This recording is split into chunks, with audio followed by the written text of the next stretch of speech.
Hey everybody, it's Chaymie here and welcome back to another video, the first review of 2025 actually, so it's pretty exciting. And today we're going to be taking a look at the new limited edition Tiana Doll from the Disney store. And before we start, I'm Chaymie and I like to make toy videos here on my channel, so make sure you like, subscribe, and ring the notification bell if you would like to stay tuned for more toy video content. Welcome! So I'm also pretty excited because this is my first review in my new doll room setup, so I've always wanted to film doll reviews where, you know, the dolls in the shelves are in the background and you have the doll in front. So I've always wanted that setup and now I've got it, so I'm pretty excited to film it. Although on the downside, my camera also keeps focusing on the dolls in the back instead of the one I'm reviewing in the front. So focus kind of goes crazy in and out during this video. So I apologize ahead for that. Taking a look at her packaging, so she is featured in this really gorgeous Art Deco inspired style box, and you got all the foil patterns running across, which is giving that shiny gold magic against the dark green box. On the side, you can also see Ray the Firefly along with some musical notes, and I also really love that touch of lily pads across the box as well. She is a limited edition of 3,500 worldwide. And her box only just mentions Disney Tiana, and the box copy also just promotes the ride itself. So I think this doll is more to commemorate the ride and I think her upcoming TV show more than the movie's 15th anniversary, although they do coincide perfectly well. Now we take her out to get a closer look. Here is my certificate of authenticity, and mine is 3,486, so which is quite close to the end already. Okay, one new thing about her packaging is that the plastic sleeve actually grips and hugs the cardboard on the back. So you got two little additional sides that also wraps around the back. So when you actually take her out, you have to take out the whole thing, where in the past you could take out the plastic first and the cardboard. And I do have to say I kind of like it. It makes taking in and out a little bit more tedious, but in a way I think it protects dust more because sometimes the little gap of the plastic on the side, dust can still find a way to make through inside the box, so I think it's pretty nice. Although the top parts are still the same. But I guess if you wanted to display her like this without the outer boxes, you can do so because the plastic will firmly grip the cardboard. Okay, one final look at her in her original box posing, and we snip her out.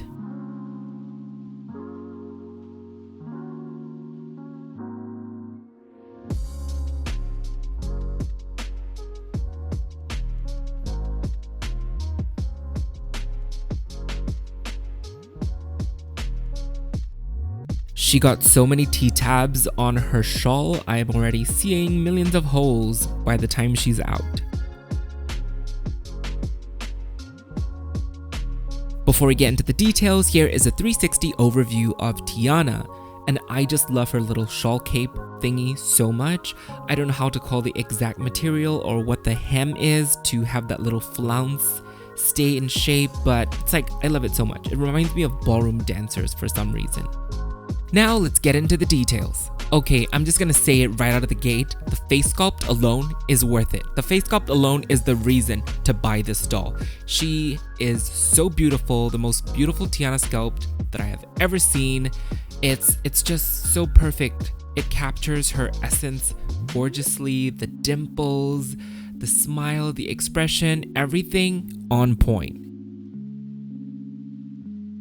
Here you can also see a better look at her gold eye makeup. I love both the gold on the upper eyes and also the lower eyes, and I love that there are shadow painted onto her teeth as well so that it gives depth and it's not just like a white blob of paint. And she also has her earrings. They're diamond shaped, encased in gold, and I love the color. It's not completely green, it's like a yellowish green. I also absolutely love her new tiara. It's made out of metal, so that's always a plus. It's a win. I just love how delicate and dainty it looks and still being inspired by the lily pad design. I also love the way her bun is designed. I'm usually not a bun person, but I love the finger wave fringe on the front of her hair and the little curls on the side.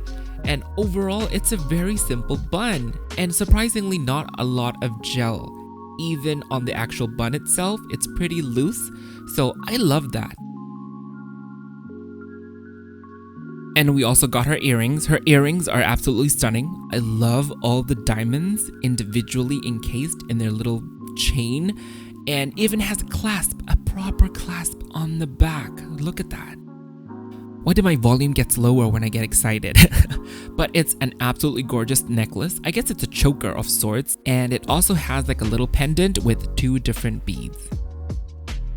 Now we go into our outfit. So for the top, the overall material, it looks like playline glitter kind of material, but it's actually not. I don't know what the fabric is, but it's not glitter fabric. It's just made out of metallic threads maybe, because it's very shimmery, but at the same time it's also very hard, tough.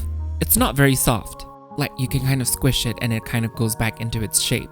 I guess it's maybe intentional to give that 1920s waistline maybe.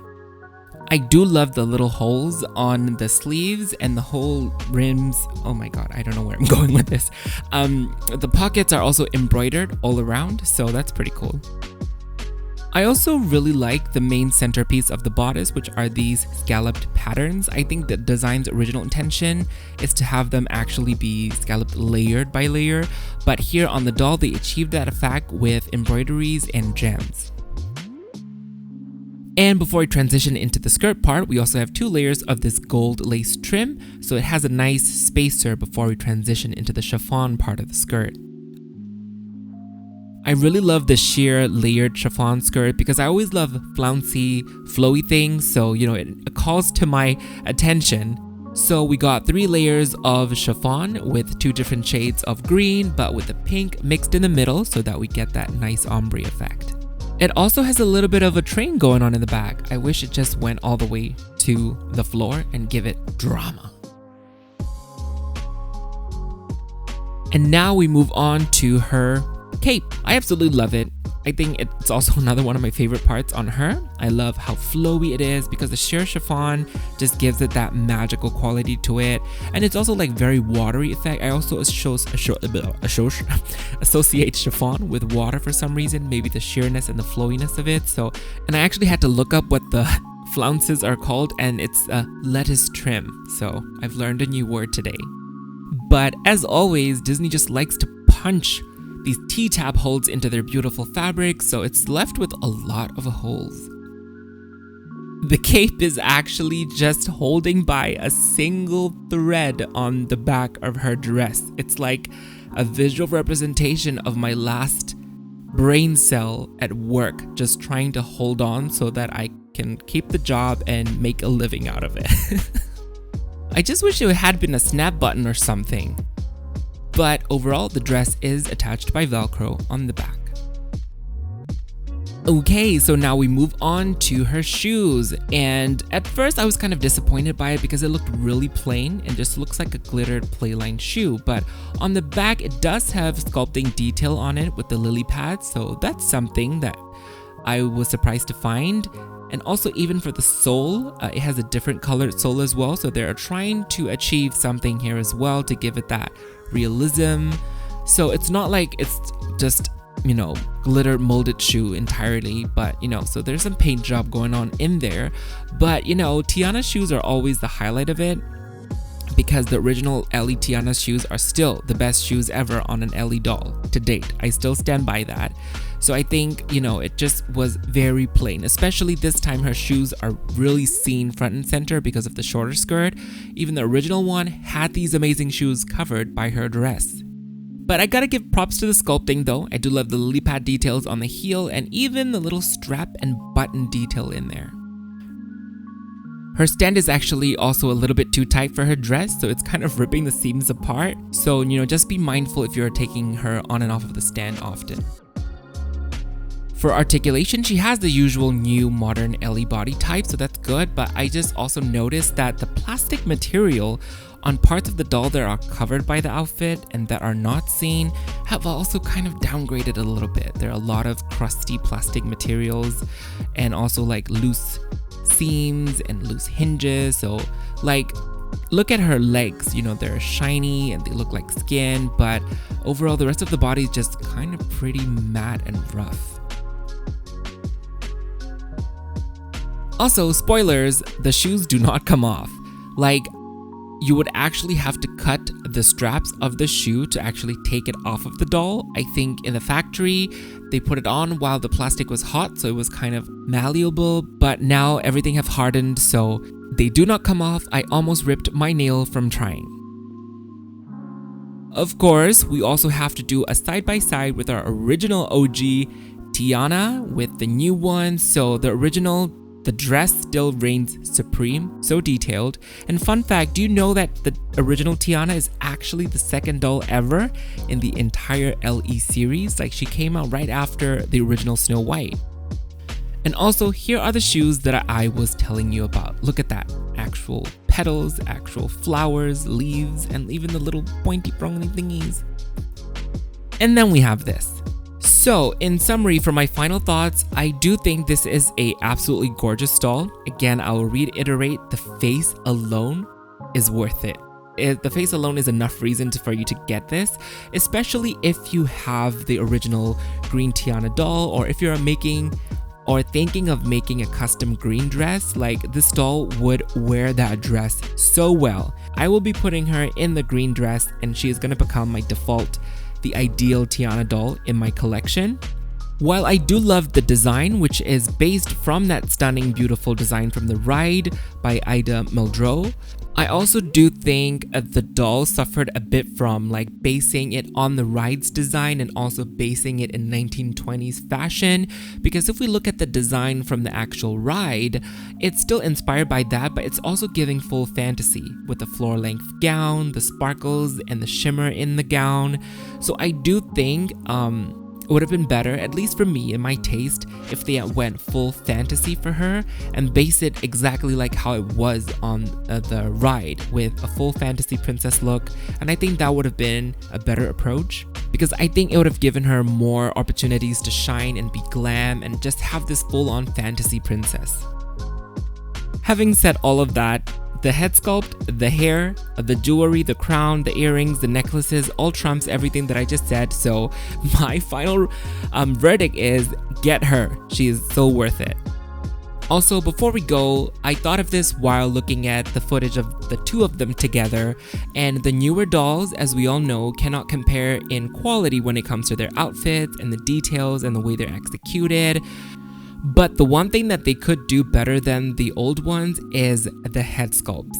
Because for the original Tiana, I always thought she was so accurate and so beautiful, and she is still beautiful. But seeing the new one made me realize that, oh yeah, the accuracy could have done so much better back then, you know? So in that sense, even though the newer ones, the modern ones, cannot compete in quality, in the outfits, at least we can always expect, you know, better head sculpts, better likenesses, better expressions, and all of that. So it's a double-edged sword. I'm also very excited to see what they will do for Tiana for the film's 20th anniversary in 2029. Oh my god, 2029, it'll be 20 years since the movie came out. Oh my god, I feel so old, and scary how fast time passes, right? I really hope they redo the green dress because, for example, Belle, they did her yellow dress, and when they redid her yellow dress, it was our iconic platinum set with the Beast. So I really hope they do a platinum set. She is overdue for a platinum set, so yeah, I hope it happens. With that, I'll wrap up my review of the limited edition Tiana doll from the Disney store, so let me know your thoughts in the comments down below. Have you gotten her, or have you decided not to get her, or are you still on the fence? You can also check me out on Instagram at Chaymie Creates for my toy photography and also a nice pretty shot of Tiana that I did. So if you're into toys, dolls, and photos, make sure to check me out on Instagram at Chaymie Creates. If you enjoyed the video, you can like, thumbs up, subscribe, and share. It'll really help out my channel. Once again, thank you so much for watching until the very end, and I'll see you all soon in my next video. Bye!